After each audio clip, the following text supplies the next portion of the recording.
샬롬, 하나님과 동행하는 새벽기도회 달라스 임마누엘 교회 권성철 목사입니다. 오늘도 하나님과 동행하며 풍성함을 누리시는 저와 여러분이 되시길 주님의 이름으로 축복합니다. 오늘 말씀은 시편 35편 1절에서 14절까지의 말씀입니다. 여호와여, 나와 다투는 자와 다투시고 나와 싸우는 자와 싸우소서.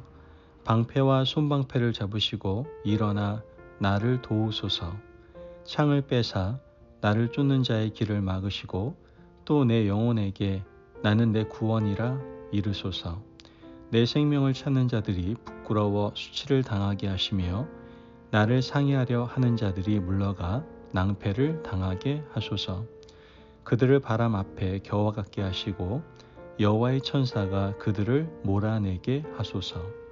그들의 길을 어둡고 미끄럽게 하시며 여호와의 천사가 그들을 뒤쫓게 하소서. 그들이 까닭없이 나를 잡으려고 그들의 구물을 웅덩이에 숨기며 까닭없이 내 생명을 해하려고 함정을 팠사오니 멸망이 순식간에 그에게 닥치게 하시며 그가 숨긴 그물에 자기가 잡히게 하시며 멸망 중에 떨어지게 하소서. 내 영혼이 여호와를 즐거워하며 그의 구원을 기뻐하리로다. 내 모든 뼈가 이르기를 여호와와 같은 이가 누구냐. 그는 가난한 자를 그보다 강한 자에게서 건지시고 가난하고 궁핍한 자를 노력하는 자에게서 건지시는 이라 하리로다. 불의한 증인들이 일어나서 내가 알지 못하는 일로 내게 질문하며 내게 선을 악으로 갚아 나의 영혼을 외롭게 하나. 나는 그들이 병들었을 때에 굵은 베옷을 입으며 금식하여 내 영혼을 괴롭게 하였더니 내 기도가 내 품으로 돌아왔도다. 내가 나의 친구와 형제에게 행함같이 그들에게 행하였으며 내가 몸을 굽히고 슬퍼하기를 어머니를 곡함같이 하였도다. 아멘. 하나님의 말씀입니다. 우리는 살아가면서 수많은 사람들을 만나게 됩니다. 좋은 사람을 만나서 좋은 관계를 유지할 수도 있지만 반대로 원수와 같은 사람들도 만날 수 있게 된다는 것이죠. 그리고 그 원수들은 우리에게 아픔과 상처를 남겨주게 되죠. 원수를 대하는 방법은 아마도 사람들마다 다양할 겁니다. 원수라고 하면 어마어마하고 무서운 사람같이 느껴지지만 사실 우리 인생에 걸림돌이 되는 사람이나 언제나 발목을 잡는 사람이 한둘쯤은 우리 인생에 있었을 것이고 아마도 지금도 내 인생을 가로막는 사람으로 존재하고 있을지도 모릅니다. 항상 힘들게 하고 우리를 어렵게 하는 사람, 마음의 짐이 되는 사람을 여러분은 어떻게 다루고 계십니까? 사람들마다 유형은 다르지만 어떤 사람은 늘 원수를 생각하며 살아갑니다. 묵상할 게 이 세상에 너무나도 많은데 늘 원수를 생각하고 묵상하며 살아간다는 것이죠. 내가 할 수 있는 모든 힘을 다해서 원수를 갚아야 되겠다고 생각하는 그러한 사람들이 있습니다. 또 어떤 사람은 아예 생각하지도 않아야 되겠다라고 다짐하고 결단하니 마음속 깊은 곳에서는 분하고 억울하고 화가 나는 감정을 주체하지 못하는 사람도 있습니다. 다윗은 시편에서 원수에 대한 이야기를 자주 하고 있는데요. 그 이유는 다윗이 억울하게 많은 고난을 당했기 때문입니다. 우리가 오늘 읽은 시편 35편은 대표적인 원수 시편입니다. 이보다 앞선 시편 28편에서도 다윗은 원수를 대하는 방법을 자세하게 기록하고 있는데요. 시편 28편에서 다윗은 원수를 두 가지 방향으로 대하게 되는데 첫 번째가 하나님의 지성소를 향해 두 손을 높이 들었습니다. 지성소를 향해서 두 손을 높이 들었다는 것은 항복한다는 의미를 가지고 있죠.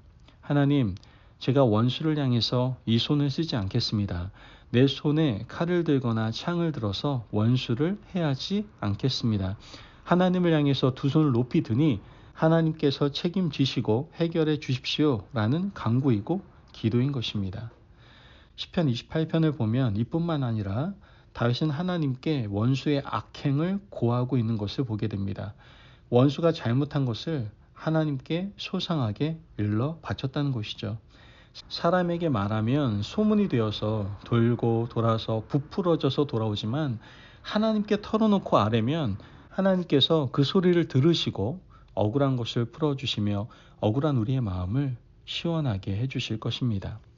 시편 28편과 같은 맥락으로 오늘 읽은 35편에서도 다윗은 원수에 대한 이야기를 하나님께 토로하고 있는데요.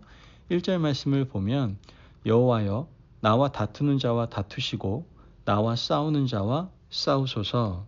4절 말씀을 보면 내 생명을 찾는 자들이 부끄러워 수치를 당하게 하시며 나를 상해하려 하는 자들이 물러가 낭패를 당하게 하소서. 다윗은 하나님 앞에 이렇게 일러 바치고 있는 겁니다. 다윗은 자신의 얼굴을 원수를 향하여 직접 대면하지 않고 하나님께로 돌려서 구하고 있습니다. 이것은 대단히 지혜로운 태도다라는 것이죠. 원수를 향해서 얼굴을 직접 대하고 그에게 격정적으로 소리를 높여봐야 손해보는 것은 누굽니까? 우리 자신입니다. 감정이 상하고 이성은 길을 잃고 일이 손에 잡히지가 않습니다. 결국은 내가 심하게 손해보는 일이 일어난다는 것이죠. 사람을 향해서 절대로 원수 갚지 말라고 하신 하나님의 뜻이 바로 거기에 있는 겁니다. 우리가 아무리 차분하게 원수를 대한다 하더라도 내 인생을 어지럽히고 힘들게 하는 사람을 직접 대면해서 원수 갚는 일에 전념하다 보면 우리는 우리의 인생의 페이스를 잃어버릴 수밖에 없다라는 겁니다. 그래서 다윗은 원수 갚는 일은 하나님께 맡기고 하나님 앞에 억울할 때마다 가지고 나와서 일로 바치고 있는 겁니다. 하나님, 나와 싸우는 자와 하나님이 직접 싸워 주십시오. 나와 다투는 자와 하나님께서 다투어 주십시오. 내가 다투려 하니 너무 힘이 듭니다. 직접 다투려 하니 내 일이 손에 잡히지가 않습니다. 이처럼 하나님께 완전히 맡기고 간절히 기도하는 태도가 지혜로운 태도다라는 것이죠. 만약 우리가 원수를 직접 갚을 수 있다고 가정해 봅시다. 만약 우리가 원수를 갚으면 당한 사람은 가만히 있겠습니까? 원수 갚는 것은 다시 우리에게 해로 돌아오게 되고 그것은 대를 이어서 원수 집안 싸움으로 번질 수밖에 없을 겁니다. 그러므로 지혜로운 사람은 다윗처럼 하나님께 직접 탄원하고 일러 바치는 사람이라는 것이죠. 원수 문제로 고민하신다면 하나님 앞에 원수의 악행을 하나하나 낱낱이 고해 바치시기를 바랍니다. 그렇게 하고 성전을 내려갈 때 우리의 마음이 시원해지고 하나님께서는 들으시고 우리를 하나님의 영으로 회복하게 하실 줄을 믿습니다. 다윗은 여기서 그치지 않습니다. 원수를 위해서 간절하게 기도해 주는 것을 보게 됩니다. 얼마나 간절하게 기도해 주었는지 원수를 향한 기도를 이렇게 설명하는데요. 14절 말씀을 보면 내가 나의 친구와 형제에게 행함같이 그들에게 행하였으며 내가 몸을 굽히고 슬퍼하기를 어머니를 곡함같이 하였도다. 친구, 형제, 어머니에게 대하는 것처럼 원수를 진심으로 대했고 원수를 향해서 기도해 준 사람이 바로 다윗이었습니다. 하지만 이렇게 진심으로 대해 준다고 해서 원수가 과연 나의 진심을 알아준다고 생각하면 그건 오산입니다. 우리의 마음을 힘들게 하는 사람은 쉽게 변하지 않습니다. 우리가 아무리 진심으로 대하고 기도해 준다고 해서 그들은 그것을 진심으로 받아들이고 뉘우치지 않는다는 말입니다. 여러분, 사람 쉽게 변하지 않습니다. 하지만 우리가 낙심하지 말아야 될 이유가 여기에 있는데요. 13절 말씀을 보면 나는 그들이 병들었을 때에 굵은 베옷을 입으며 금식하여 내 영혼을 괴롭게 하였더니 내 기도가 내 품으로 돌아왔도다. 뭐라고 말하고 있습니까? 내 기도가 내 품으로 돌아왔다라고 얘기합니다. 내가 원수를 위해서 간절히 기도했는데 그가 받아들일 자격이 되지 않고 인격이 되지 않으면 그 모든 기도가 다시 내 품으로 돌아온다라는 말입니다. 다윗이 이 고백을 하나님 앞에 하고 있는 겁니다. 여러분, 오늘 다윗의 고백이 우리에게 주는 교훈이 무엇입니까? 원수가 병들었을 때 그들을 돌보고 금식하며 형제나 친구나 어머니에게 하는 것처럼 곡하고 기도했는데 그 원수가 받아들이지 않으면 그 기도는 나를 살리는 기도가 될 것이다라는 겁니다. 우리 입을 통해서 나온 기도는 절대 땅에 떨어지는 법이 없어요. 내 입을 통해서 나온 기도는 분향단에서 하나님께 올라가는 향연같이 하나님의 손에 들려지게 될 겁니다. 하나님이 그 기도를 받으셨는데 원수가 받을 만한 인격이 되면 그의 삶을 고쳐주실 것이고, 원수가 그 기도를 받을 만한 인격이 되지 않으면 그 기도는 고스란히 내 품으로 돌아올 것이다 라는 것이죠. 하지만 저주는 다릅니다. 원수를 향해서 내뱉는 저주, 기도가 아닌 원망과 불평은 우리 인격도 상하게 하고 원수의 감정도 상하게 할 것입니다. 원수를 향한 저주나 분풀이나 불평이나 원망을 하지 마시고 하나님께 기도하시기 바랍니다. 그 기도는 결국 나를 살리는 기도가 되고 내 영혼을 회복시키는 기도가 될 줄로 믿습니다. 그러므로 다윗이 경험한 이 놀라운 경험을 통해서 우리는 우리 인생 가운데 있는 원수를 어떻게 대해야 되는지를 분명히 깨닫고 아시기를 바랍니다. 그리고 오늘 하루도 원수를 깨달은 지혜대로 대하셔서 결국 승리할 수 있는 저와 여러분이 되시길 주님의 이름으로 축복합니다. 아멘. 기도하겠습니다. 사랑이 많으신 하나님 감사합니다. 오늘도 우리에게 귀한 말씀에 은혜 허락하심을 감사합니다. 하나님, 우리가 원수를 악으로 대하지 않고 그들을 위해서 기도할 수 있도록 우리를 도와 주옵소서.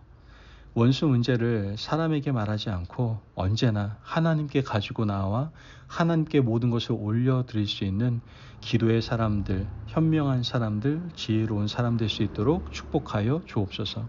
감사하며 예수님의 이름으로 기도합니다. 아멘. 오늘도 하나님과 동행하며 풍성함을 누리시는 저와 여러분이 되시길 주님의 이름으로 축복합니다. 여러분, 원수를 위하여 기도하고 싶지만 우리의 마음과 입술이 열리지 않을 때가 참 많습니다. 그래서 우리는 하나님께 더 기도해야 되는 겁니다. 여러분, 원수의 문제를 스스로 해결하려고 하지 마시고 오늘도 하나님께 온전히 올려드릴 수 있는 지혜로운 하나님의 자녀 되시기를 바랍니다. 말씀 안에 승리하십시오.